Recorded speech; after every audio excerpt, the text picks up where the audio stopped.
Hey, what up, YouTube? Welcome back to the Knicks Cave. I'm Jan, the Knicks fan, your host, and let's get right into it. Before we get into it, I want you to do me one small favor. I want you to hit that like button. I want you to subscribe. I want you to leave a comment. And if you want to know when the next video going to drop, slap that notification bell. All right, first thing first, I want to get off my chest. I don't think Julius Randle is really hurt. I think the man was embarrassed. I think the organization was embarrassed for his performance the last game, but to be honest with you, throughout the season. So I think they just set him out. I think it was a decision between management. I don't know if Tom Thibodeau was involved, but I don't think Tom was involved with that decision because Julius Randle is one of Tom Thibodeau's favorite players.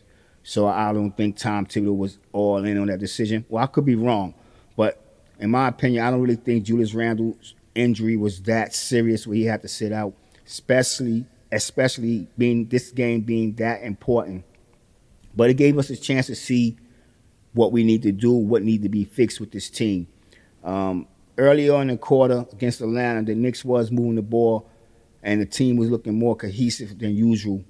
But in my reason why we lost this game and I hate to blame everything on Julius Randle and the coach, but this is just my opinion. I just think everything Julius Randle been doing the last 2 seasons has finally rubbed off on certain players. Yes, I'm talking about Star Barrett. I'm talking about Alec Burke, and I'm talking about Emmanuel Quickly. Evan Fournier, he forces his shots. If he don't get the ball on that wing and on a side baseline 3, he basically have to take matters into his own hand.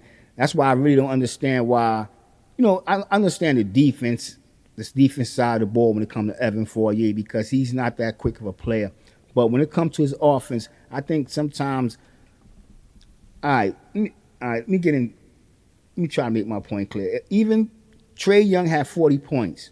But if you look at the way Atlanta and other teams move the ball against the New York Knicks, it's mind-boggling that this coach haven't figured it out. You know what I'm saying? That the only way to compete is to move the basketball. And this is why I say it's mind-boggling because he does that in the beginning of the games, and then he just goes to a whole different offensive set. I don't understand. I think he still have players like Derrick Rose in his prime, Cat over there in Minnesota, Jimmy Butler, players that take high percentage shots. Right now, we still dealing with players that's not used to being on the court. Players that play under a person who do not really share the basketball. I know Randle assists is high, man. He do lead the team in assists. That's because he takes most of the shots. He got the ball in his hand all the time. And when he do decide to give the ball up to another player on the team, it's always in a desperate situation. So their stat percentage don't look that well because, let's be honest, Julius Randle is taking most of the shots and he's being very selfish and he's not making good decisions when to get rid of the basketball.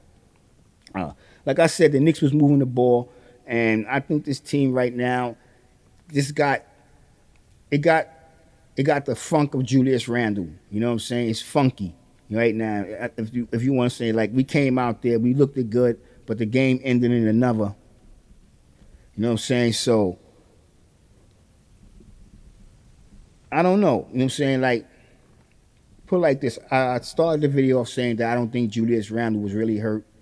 And that's my opinion. I don't think he's gonna play tonight against the Hornets. But if he misses a couple of more games, I think the management to say, "Yo, we're gonna go with the young guys and see what they got." But here's the problem with me, because I didn't want to see this team tank. So now we basically going into tanking mode. And the reason why we going into tanking mode because our young guys not going to be able to compete because our young guys, or I can say like I'm about to say, our young guns don't have the experience. They don't have. This coach didn't give them a chance to get any of that during the season. That's why I say we have to get rid of Tom Thibodeau. And there's an article that was put out that Tom Thibodeau is going to be our coach for the 3rd year. And I think that's ridiculous. That's the definition of insanity if you keep repeating the same thing over and over. We got into the playoffs last year. Luckily, you could say Reggie Bullock and don't kill me. I know y'all gonna kill me in the comment section, but Elfrid Payton. Alfred Payton didn't make many baskets and missed easy shots at the rim, but Alfred Payton played some very good defense. Reggie Bullock played some very good defense. They basically players that can play in Tibbs schemes. He don't have them type of players anymore, so he had to learn how to adjust. Another reason we lost this game, our young guns was on the floor. Our young guns was making a move on the Hawks. Matter of fact, we took the lead, and that's what's so frustrating. We start the game out, we go behind, and then we'll come back, take the lead, only to lose the lead, and then take the lead again, then lose the lead to lose the game. And one would think that if you took the lead twice, the first time you had to fight for it, the second time you really had to fight, that you wouldn't be willing to give up the lead. You would do everything possible not to give up the lead. You would start passing the ball to an open man. You wouldn't play selfish basketball. I'm not even gonna say that R.J. Barrett plays selfish basketball. R.J. Barrett, and y'all, a lot of y'all hear me say that this man is the future of the New York Knicks. Whether he's our starting offensive, our number one offensive threat on the team, or he's just a Robin to somebody else who come in. But this man has a bright future in NBA. But the thing R.J. Barrett gonna have to learn how to do, and what I like about R.J. Barrett, whenever the season is over, he go and he work on his game. He gonna have to add a little more moves to his arsenal. I mean, he have to learn, like, Emmanuel quickly have a floater. R.J. Barrett got to learn to put a floater, get a floater, hit that floater. R.J. Barrett basically going to have to learn a mid-range game, still while working on that three-point shot and his free throw line. When he going to the rim, he have to learn how to get a Euro step. He have to learn how to move the ball. He just drive straight, go through, and try to bank it high off the backboard sometimes. It's not going to work every time, especially if you have a player like Clint Capella or Rudy Gobert in there. Yeah, it'll work against, let's say, Patty Mills or somebody like, dare I even say, nah, it wouldn't work against Antetokounmpo neither. And we've seen the blocks. But what he have to do, he have to learn he needs some more moves in his arsenal. Let's be honest with you. Julius Randle, he was on the bench, and even when the team was up, the man wasn't looking happy. Fake claps. You know what I'm saying? That's a different story. But that's our leader. We got to do something. That's our leader. And I'm tired of this coach. I know I just came out like that, but I am tired of this coach. Every game it just seems like we come out and lay an egg. And I blame it on the coach because the man is limited in calling offensive sets. He goes to players that at times now don't have it.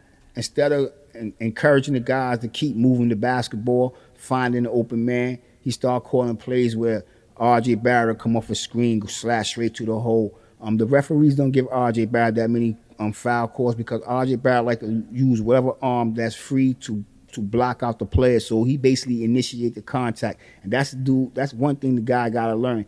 So you see how Trae Young get the contact. R.J. Barrett got to learn how to initiate that contact when he's driving to the hole.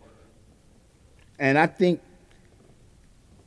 like, if you look at the minutes played, let me go over here to the stats real quick. R.J. Barrett played 42 minutes. Alec Burks played 36. Mitchell Robinson 35. Evan Fournier 26. Obi Toppin 24. Quickly 25 minutes, Gibson 20 minutes, Sims 13, Grimes 12. McBride played 8 minutes. I usually don't go on a lot of people's podcasts because it kind of influences what I have to say when I'm about to shoot my own my podcast or whatever you want to call a YouTube video. And sometimes I disagree with what they have to say, and I don't want to come out on air and really just start talking about other people's opinions. But, like I said, I have my opinion. But I was watching a couple of shows, and there's one guy, he said that McBride wasn't a point guard, and McBride showed what he got, which is a damn lie. McBride haven't gotten a chance to show anything. You know what I'm saying? The longest game McBride played, I think, was the other night, and that was 20 minutes. In one game, I mean, that's the longest game that I've seen so far he played in. Last night, he played 8 minutes. I think he's a better point guard than Emmanuel Quickly. Emmanuel Quickly is best suited for catching that ball on the elbow and shooting or driving, or, you know what I'm saying? Emmanuel Quickly is a shooting guard. and that's the whole thing. Like the man have point guards on the team, but he don't want to use them. Like I said, the guy we got from Chicago, hold on, let me just look at his name. Let's tag on this. What I'm saying, Arsendino. He's a point guard. I guarantee you, and he's a smart point guard. I mean, he don't have the athleticism as most of these point guards do on our team, but I guarantee you when he come in the game, he's going to look for the other players before he look for his shot. He's going to get the team involved. McBride, with the times that McBride had the basketball in his hand, that's exactly what McBride did. He looked for other plays. He caught, on a three-point shot across the court. I forget the player exactly. But I remember the play. I remember him doing that. I'm just saying, when he get the ball, he actually look for players before he takes his shot. Quickly don't. Quickly, that's why I say certain players on this team have the mentality of Julius Randle. I got to get my shots and I got to get my stats. Julius Randle is one of 4 players this season that's averaging 20 points, double rebounds, and over 5 assists. But he's just stuffing his goddamn stats. He's not playing team basketball. That's in my opinion. You know what I'm saying? Y'all can correct me in the comment section. That's what the comment section is for. And that's what I'm looking for. I like to engage. You let me know what you think. If Julius Randle is good, I know y'all, a lot of people don't want Julius Randle's team, so I really ain't got to ask a rhetorical question. But at the same time, everything that Julius Randle do, it fell down on certain players, and you see it when they're on a basketball court. Or Tibbs just think that these players is Kobe Bryant. Like, nah, these guys not even Josh Hart. You know what I'm saying? And I don't mean that in no disrespect. R.J. Barrett never really had a set jump shot. He's more of a driver, but he had to learn more moves when he's driving to the basketball. He's learning he's getting better at his three-point shot, but he have to learn to get a mid-range shot as well. Evan Fournier, I like Evan Fournier game. I know a lot of people are going to disagree with me, but I like his way he play on offense. Defense, I think he should be on the bench. I think he should be playing against second-tier players. Even second-tier players, some of them are too quick for him. But he should be coming off the bench. He probably would be in close running for that 6-man award. Alec Burke, I don't know. He was a Utah drafts, a lottery pick, and he's been shipped around the league so far since he's been in the league, and I think it's time to move on from Alec Burks. I like his game at times. If he play under control and in the system, Alec Burke can be a very good player, but Alec Burke play out of position. When I say out of position, I don't mean shooting guard, small guard. I mean he thinks he's better than what he is. I mean, you do have a good shot. You're very streaky. I would compare Alec, like, not to no other super. I'm just going to talk about myself. I was a very decent basketball player, but I was a very streaky shooter. I can get hot and then I'll go cold. But I knew the strength of my game, and my friends that I played with knew that as well, and they respected me because I played to the strength of my game, which was defense and passing. I was a point guard. You know what I'm saying? I always looked to get my other guys involved. I'm going to do a heat check with myself because sometimes I get hot. I usually make 2, 3, 4 baskets in a row. But once I miss that 5th basket, I'll come out, I'll try again. I don't make that 6th basket. I'm going to say once I miss that 5th basket, I'll try the 6th. I come in, I hit my players off. I'm not even looking for my shot no more. I'm looking to see who's hot on my team. And when he's hot and my other teammates see that he's hot, they're throwing screens, they get him off. And once he misses a shot and miss that 2nd shot, I move to the next player. You know what I'm saying? But if nobody's hot, we just move the ball around, getting easy baskets under the rim. The ball is always quicker than your feet. And that's what this team don't understand. Look at the way Atlanta was playing. The ball was here. The ball was there. The ball was here. Back to Trey. A long 3. The high screens. Tibbs don't call them high screens. And when he do, this is what I mean about the Julius Randle syndrome. They don't pass it when the center dive to the rim. And a lot of times, Mitchell Robinson be open for a live pass, even Jericho Sims. But what do Quickly do most of the time when Quickly have the ball? He settled for a jump shot, which is a 3-pointer, or he try to come in when the lane on the paint is already clogged, because whatever center that's on the floor at the moment, they already dived down to the basket. Now he's coming to the basket.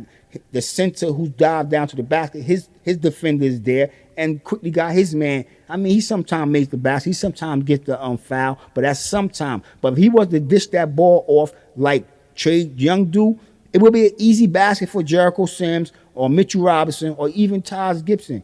And I have to commend my man Mitchell Robinson because he adjusted well to Trey Young and them live passes um to Clint Capella. You know, when they early in the game, Trey Young would come down, throw that live pass, and Clint Capella was getting that dunk or whomever. But Mitchell Robinson started setting himself, putting himself in a position where he can stop Trey from advancing, but he was in well enough position that if he can get back, jump up, and get the ball, because Trey can't put the ball up so high, he put it up too high, it's going to hit the backboard. And I have to commend Mitchell Robinson the way he played tonight. He played some very good defense. I don't know, like I keep saying, players start playing certain ways when it's that contract year and they get that money, everything go out the window. But the team lost because the young guys wasn't prepared. That's really what it came down to. The team wasn't prepared. They wasn't ready. They didn't get enough reps throughout the season to come out and play when they was needed. You know what I'm saying? It's still anxious basketball for some of these young guys. And I can't wait for next season because I'm hoping that these guys get a chance to play basketball in regular minutes and get more minutes, and we can really see what we got.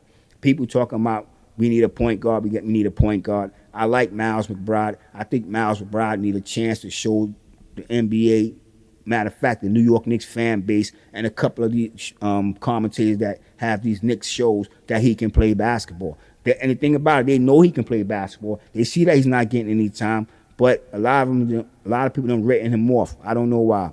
Well, with that being said, I hope everybody out there stays safe. God bless you and peace.